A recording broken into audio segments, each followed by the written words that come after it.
Alors, Aston Martin, le marsouinage leur coûte près de 7 dixièmes. Mon Dieu, c'est beaucoup.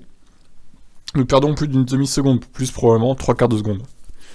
Mais il y a donc aussi de l'espoir, car si l'équipe règle ce problème, elle sera facilement en Q2 lors des prochaines courses. Ah, super. Ah mais Aston Martin, ils visent pas la Q2 les gars, ils visent quand même la Q3. Hein. Au bout d'un moment, bon, hein, Q2 c'est bien joli, mais bon. Nous sommes encore loin d'avoir résolu le problème de la manière dont nous voulons le résoudre. Nous avons dû faire quelques compromis sur la voiture, les réglages de la voiture pour pouvoir rouler sans ce problème. Nous avons commencé certaines choses, nous avons essayé certaines choses aussi vers nous aussi, nous faisons des progrès, mais je pense qu'il faudra encore plusieurs courses avant de trouver une solution qui nous donne de la performance dont nous avons besoin et qui nous donne la stabilité aérodynamique dont nous avons besoin pour aller avec. Nous avons la performance dans la voiture si nous pouvons nous débarrasser de ce problème. C'est là que nous allons essayer de viser pour le prochain événement.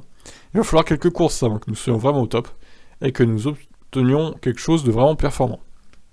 Green n'a tout de même pas très bien fait son travail durant l'hiver, car l'équipe de Silverstone n'avait pas anticipé ce problème en soufflerie ou au CFD, contrairement à d'autres. Ah ouais, ça c'est quelle erreur, mais c'est incroyable. Les mecs ils ont des diplômes de fous, des années d'études et ils ont pas réussi à envisager ce problème. La voiture est relativement brute dans son développement et nous pouvons nous attendre à ce genre de choses. Mais nous ne l'avons pas vu, ce problème avant de commencer à courir. Donc nous ne l'avons vu qu'assez tard. Et puis pour comprendre quel est le problème entre le premier test de Barcelone et le deuxième test de Bahreïn, avant que nous puissions vraiment comprendre d'où ça vient et quelle en est la cause, ça prend du temps. Développer la solution, l'installer sur la voiture, ça prend du temps aussi. Ce sont des voitures compliquées, il faut beaucoup de temps pour concevoir ces pièces et les fabriquer, donc ça va prendre un certain temps. Bon, en gros, les fans de Vettel, vous allez être en PLS une bonne partie de la saison, hein. Au moins la moitié, je pense. Hein. C'est terrible, hein. Peut-être pas la moitié, on va dire un bon tiers, quoi. Voilà, je vous plains, hein. Franchement, le pauvre, quoi.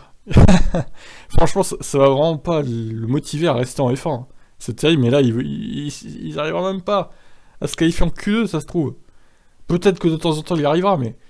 Voilà, quel enfer, quel enfer. C'est vraiment la déception de ce début de saison. Hein. Aston Martin, là, la douche froide, quoi. Bon, bah voilà, Andy Green a fait vraiment de la merde, hein, pour le coup, donc...